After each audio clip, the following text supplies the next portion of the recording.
Samajwadi party के सांसद अवधेश प्रसाद ये दावा कर रहे हैं कि वक्फ बोर्ड का जो कानून मोदी सरकार लेकर आई है ये मुसलमानों को परेशान करने वाला है। हमारी सरकार आई तो इसे बदल देंगे। लेकिन सवाल है कि क्या केंद्र में समाजवादी पार्टी ये ख्वाब देख रही है कि हम लोग केंद्र में आएंगे या कांग्रेस के साथ गठबंधन में आएंगे। कांग्रेस भी यही भाषा दोहरा रही है। तो साल 2029 की तैयारी क्या वक्फ बोर्ड बिल के ग्राउंड पे ये लोग करने लगे हैं। जो समाजवादी पार्टी के नेता हैं और कांग्रेस के नेता हैं, उधर सुप्रीम कोर्ट में भी इसे चुनौती दी जा चुकी है। दूसरी तरफ योगी आदित्यनाथ कह रहे हैं कि वक्फ बोर्ड बिल से फायदे मिलने वाले हैं, गरीब मुसलमानों को भी इसका फायदा मिलेगा। तो सवाल ये उठ रहा है कि मिल्कीपुर हारने के बाद अवधेश प्रसाद जो एक तरीके से मानसिक संतुलन खो बैठे थे, वो अब इस तरीके के दावे क्यों कर रहे हैं। हमारे साथ अभिषेक जी मौजूद हैं, ये बताएंगे कि वक्फ बोर्ड बिल को लेकर अवधेश प्रसाद का जो दावा है, सुप्रीम कोर्ट में जो याचिकाएं हैं, जो इसे बदलने की मांग उठ रही है कि इसे बदला जा सकता है, उसे लेकर आगे क्या होने वाला है, इस पे बातचीत करते हैं। देखिए अभिषेक, ये अवधेश प्रसाद ने एक ताज़ा बयान दिया है और सियासी हवा जो है दूसरी तरफ बहने लगी। अखिलेश यादव के जो है बेहद करीबी हैं और समाजवादी पार्टी उनको चेहरा भी कई बार घोषित करके चलती है। अवधेश प्रसाद का कहना है कि सरकार आएगी तो वक्फ बोर्ड कानून को 48 घंटे के भीतर पलट देंगे। दूसरी तरफ तेजस्वी यादव का कहना है कि इस बिल को कूड़े में डाल देंगे। तीसरी तरफ वैसे मुसलमानों के नेता हैं, उनको इसका जाहिर तौर पे मुसलमानों को भड़काने का काम कर रहे हैं। लेकिन जो समाजवादी पार्टी जो करने की कोशिश कर रही है, थोड़ा डीप में चलते हैं। बर्क एक याचिका डालते हैं सुप्रीम कोर्ट में, जिस पे सुनवाई होनी है 16 तारीख को। जो सारी याचिकाएं डाली गई हैं उन सभी याचिकाओं को एक कर लिया जाएगा और सब पे सुनवाई एक साथ होगी। इकरा हसन का भाषण, बर्क का भाषण और बर्क का चेहरा बनना कि वक्फ बोर्ड पर हम जा रहे हैं विरोध करने के लिए कानून का। अब अवधेश प्रसाद को जो सियासत में टांग अड़ाने की जो आदत है वो इसलिए पड़ी क्योंकि इनको जो है अखिलेश यादव ने मौका दिया। अब ये इनका दावा है कि 48 घंटे में कानून हम बदल देंगे। लेकिन ये जो बयान है वो पूरी तरह से सियासी बयान है, इसका कोई मतलब नहीं है। अवधेश प्रसाद भी इस बात को जानते हैं कि ये बात अच्छी है कि समाजवादी पार्टी के पास 37 सांसद हैं, लेकिन हाल फिलहाल की स्थितियों में समाजवादी पार्टी की सरकार बनती हुई नहीं दिखाई दे रही। तेजस्वी यादव भी अपने लोगों को ही मूर्ख बना रहे हैं। हकीकत यह है कि क्या तेजस्वी यादव पिछले 3 बार से लगातार प्रयास कर रहे हैं, नंबर 1 पार्टी होने के बावजूद बिहार की सत्ता नहीं मिली, फिर भी तेजस्वी यादव ये झूठा भ्रम अपने ही लोगों को फैला रहे हैं कि हमारी सरकार आई तो हम वक्फ बोर्ड बदल देंगे। भाई पहले बिहार में तो सरकार आपकी आएगी, लेकिन सब प्रधानमंत्री पे दावा ठोक रहे हैं कुर्सी पे। ममता बनर्जी साफ दावा कर चुकी है कि बंगाल में ये लागू ही नहीं होगा। तो एक बिल इस देश में ऐसा भी आना चाहिए कि ये कोई ये मतलब ये आपके घर की रोटी नहीं है, इस देश का कोई कानून है। जो सवाल आप शुरुआत में कह रहे थे कि क्या कानून बदला जा सकता है, बिल्कुल बदला जा सकता है। बीजेपी ने भी कांग्रेस के कानून बदले और ये उदाहरण है कि कानून सरकारें एक दूसरे का बदल देती। आप देखिए कि शाबानो केस में सुप्रीम कोर्ट का डिसीजन आया, फिर अध्यादेश आया। अध्यादेश के आने के बाद ही तो नरेंद्र मोदी सरकार 3 तलाक पे कानून लेकर आए। जब वो 3 तलाक पे कानून लेकर आए तो जो अध्यादेश कांग्रेस की सरकार लेकर आई तो अपने आप खत्म हो गया। लेकिन अवधेश प्रसाद का मानसिक संतुलन चुनाव हारने के बाद से ही खराब हो गया था। आपने ये देखा कि वो राम मंदिर भी गए, दर्शन कर रहे थे। आपने देखा कि संसद के भीतर अब जब भी खड़े होते हैं प्रभु श्री राम का नाम लेते हैं। उनको इस बात का एहसास हो चुका है कि उनको अब किस रास्ते पे पॉलिटिक्स करनी है। लेकिन समाजवादी पार्टी का जो नैरेटिव है उसे तो साथ में लेकर चलेंगे ना। वो सांसद हैं पार्टी के और वो एक फेस है, पिछड़ा फेस पार्टी बना रही है, दलितों का फेस पार्टी बना रही है। पासी समाज से आते हैं तो पासी समाज के जो लोग हैं, मैं कहूँगा कि अवधेश प्रसाद एक बार वहाँ जाएं और लोगों से बात करें कि वक्फ बोर्ड पे वो क्या सोचते हैं। लेकिन सवाल ये भी है ना कि आप कह रहे हैं कि राज्यों को, मतलब ममता बनर्जी कह रही हैं कि बदल देंगे कानून। अब राज्यों को ये हक है क्या कि जैसे कश्मीर तो नहीं हो गया, कश्मीर का अपना संविधान हुआ करता था, मोदी सरकार में बदल गया, 370 हट गया, 35 से भी हटा। अब ममता बनर्जी कह रही हैं हम बदल देंगे। तेजस्वी जो आप कह रहे हैं वो कह रहे हैं कूड़े में डाल देंगे। ये अवधेश प्रसाद कह रहे हैं 48 घंटे में बदल देंगे। तो सियासी बयान तो ठीक है, तो क्या ये बात देश के मुसलमानों को समझ में नहीं आ रही है? अब चूंकि मुसलमान इस बात को धर्म से जोड़ के वक्फ बोर्ड को देख रहा है, वक्फ बोर्ड में जो तमाम कमियां थी, सरकार उन तमाम कमियों को दूर करने के लिए अभिषेक एक कानून लेकर आती है। जब एनआरसी और सीए का कानून आया तो कुछ लोग कह रहे थे कि मुसलमानों को देश से बाहर भगा दिया जाएगा, एक नैरेटिव। और सिर्फ हिंदू मुस्लिम क्यों, किसान आंदोलन के दौरान जो किसान बिल था उसको ज़्यादातर लोग नहीं समझ पाए, यहाँ तक कि किसानों के आंदोलन में जो उत्तर भारत था वो शामिल नहीं हुआ ठीक से। आप देखिए कि एक दो राज्य के किसान आए, दिल्ली में धरना दिया, सरकार को बैकफुट पे जाना पड़ा। सही क्या है, इससे ज़्यादा ज़रूरी ये क्या है कि विरोधी पक्ष इस बात को कैसे फैला सकता है कि इसमें गलत क्या है। जो वक्फ का जो कानून है वो शायद आता ही नहीं नया 2025 वाला।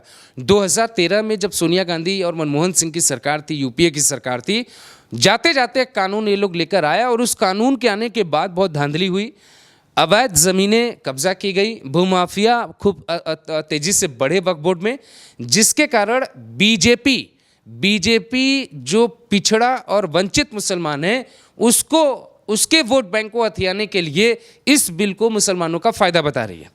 ये बात बहुत बेहतर तरीके से बीजेपी समझ रही है अभिषेक कि एक बड़ा आंदोलन इस देश में शुरू हो सकता है और इसकी पूरी तैयारी पश्चिम बंगाल में आप देखिए जो तस्वीरें आ रही है वो इशारा कर रही हैं कि वक्फ बोर्ड को लेकर एक बड़ा आंदोलन होगा।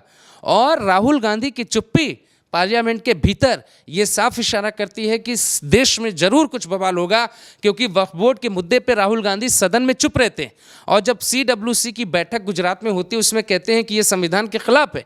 जब ये संविधान के खिलाफ था तो आप संसद छोड़कर क्यों चले गए थे? आप संसद में ये बात खड़े होकर क्यों नहीं कहते?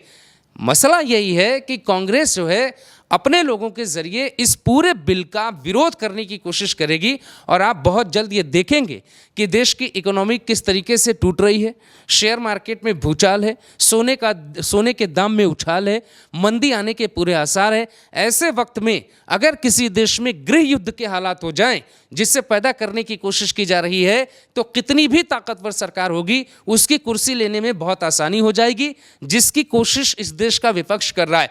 विपक्ष को ₹1 का फर्क नहीं पड़ता कि इस देश का मुसलमान क्या करेगा, इस देश का हिंदू क्या करेगा। ये नेता इतने निकम्मे होते हैं, ये बात बिल्कुल कही जानी चाहिए। इनके बारे में कोई बिल आए जब RTI कानून नेताओं की संपत्ति और उनके निजी जानकारियों को शामिल किया जा रहा था, ये सारे नेता संसद में खड़े हो गए और सब एक हो गए।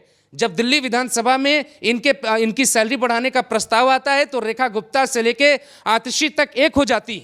जब भी राज्यसभा लोकसभा में कोई कानून आता है इनके पक्ष का होता है, ये सब एक हो जाते। ये देश के जो नेता हैं वो यूपीए की सरकार हो या एनडीए की सरकार, मसले से भटकाने का एक प्रयोग है और ये चलता रहेगा। स्कूल फीस में लोग मर रहे हैं, लोग अस्पताल में मर रहे हैं। मध्य प्रदेश की एक तस्वीर वायरल हो रही है, एक बच्चा अपने परिवार में किसी की तबीयत खराब है, वो जो है वो ड्रिप लेकर खड़ा हुआ है क्योंकि ड्रिप स्टैंड नहीं है हॉस्पिटल में। तो ये स्थिति इसीलिए है क्योंकि अवधेश प्रसाद कह रहे मैं वक्फ बोर्ड खत्म कर दूंगा। अब वक्फ बोर्ड आया इसीलिए, खत्म करने वाले तो 370 भी कह रहे हैं कि लागू कर दूंगा दोबारा।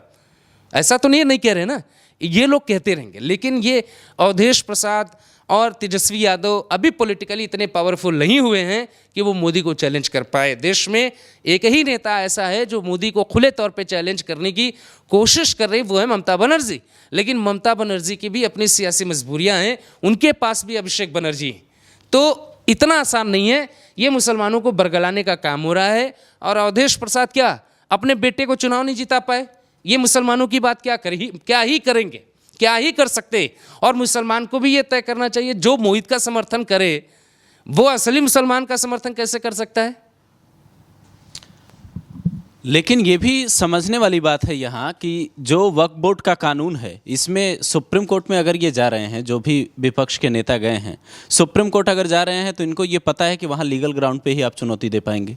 आर्टिकल 25, 26 और 29, 30 जो है वो ये इनका मानना है कि अल्पसंख्यक अधिकार जो दिए गए हैं। और देखिए इत्तेफाक की बात है कि बाबा साहब आम्बेडकर की जयंती है 14 अप्रैल को, और इस बार कई जगहों पे यूपी में मूर्तियों को लेकर भी विवाद चल रहा है। और इधर ये संविधान पे चोट बता रहे हैं। लगातार मायावती से लेकर चंद्रशेखर तक तमाम नेता ये ट्वीट कर रहे हैं कि कानून का पालन ठीक तरीके से नहीं हो रहा है। आप लीगल ग्राउंड पे वक्फ बोर्ड के नए कानून को चुनौती देंगे जो विपक्ष के नेता हैं। लेकिन सुप्रीम कोर्ट का जो इतिहास है इन फैसलों को लेकर वो क्या कह रहा है आखिर? ये कह रहे हैं कि धार्मिक स्वतंत्रता छीनी गई, जो वक्फ बाय यूज़र ख़त्म कर दिया इन लोगों ने, ये करें धार्मिक स्वतंत्रता छीनी गई, अल्पसंख्यकों के अधिकारों का हनन हो रहा है। वहाँ जब सुनवाई होगी, जब संवैधानिक बेंच इसकी अगर गठन होता है और सुनवाई होगी, तो वहाँ क्या लगता है कि ये लीगल ग्राउंड पे विपक्ष के जो दावे हैं वो टिकेंगे या फिर सरकार जीत जाएगी? वैसे तो ये भविष्य की बात है, लेकिन अभी जो हालात हैं कानून के वो क्या कहते हैं? देखिए, ये जो संसद के भीतर जो संसदीय कार्य मंत्री ने जो बातें कही कि ये जो एक भी टुकड़ा जो है वो देश का है, देश को तय करना है कि वो कैसे काम करेगा, वो ज़मीन किसकी होगी, ये कानून देश का है। फिर एक जो है आप बोर्ड बना दीजिए वक्फ बोर्ड की तरह, सनातन रक्षा बोर्ड हिंदुओं का, एक बोर्ड सिखों का बना दीजिए और सभी कम्युनिटी का बना दीजिए।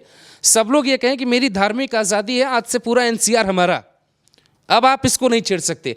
भाई, धार्मिक जो आज़ादी का जो जिक्र करके सुप्रीम कोर्ट ये लोग जा रहे हैं, बिल्कुल जाएं, लेकिन सुप्रीम कोर्ट कभी भी पार्लियामेंट के डिसीजन में जब कभी बहुत ज़रूरत ना हो वो दखल नहीं देगा, आपकी सुनवाई करेगा।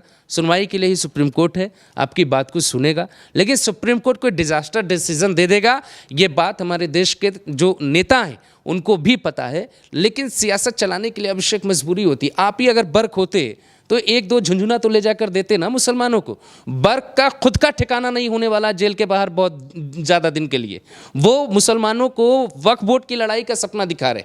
हकीकत ये है कि बर्क हो या इकरा हसन हो, अखिलेश यादव हो या तमाम नेता, मैं बार बार कह रहा हूं, जमीन पे उतर के देखें, अरबों करोड़ों की संपत्ति पे नेताओं ने कैसे कब्जा जमाया हुआ है वक्फ बोर्ड के नाम पे। कितनी आसानी से आपको जमीन मिल जाएगी। शहर के बीचों बीच 1 इंच जमीन की कीमत होती, लेकिन एकड़ एकड़ भर की जमीन लोगों ने ऐसे कब्जा कर रखी। यही लोग परेशान हैं, आम मुसलमान परेशान है। आम मुसलमानों को वक्फ बोर्ड से ज़्यादा लेना देना नहीं होता तो अब तक देश में भूचाल आ गया। और आप देखेंगे कि जो लोग धरना प्रदर्शन देने आ रहे हैं वो या तो पर्सनल मुस्लिम लॉ बोर्ड से जुड़े हुए हैं, या किसी संस्थान से जुड़े हुए हैं, या वो इस तरीके के क्रियाकलापों में वो शामिल रहे हैं। मुझे ऐसा लगता है, मेरा मानना है कि अवधेश पासी के बयान का भी सम्मान होना चाहिए। उनकी उम्र 80 साल है, उनको लोग समझा रहे हैं कि जब आप राम मंदिर चले ही गए हैं तो कम से कम उतनी ही सियासत करिए जितने में लोगों को लगे कि ढोंग और सियासत अलग अलग है। वाकई अब लोगों को तय करना है। मुर्शिदाबाद में जो घटना हुई है उसमें भी आम लोग ही मरे हैं, तो ये तय करना होगा कि नेताओं की बयानबाजी, उनकी सियासत और फिर आपके जो अपने वादे हैं, अपना जो आपका भविष्य है, जो नेताओं ने आपसे वादे किए हैं वो पूरे हुए हैं या नहीं, वो देखिए। नेताओं की सियासत के चक्कर में मत पड़िए। आपको क्या लगता है, आप कमेंट करके अपनी राय ज़रूर दीजिए।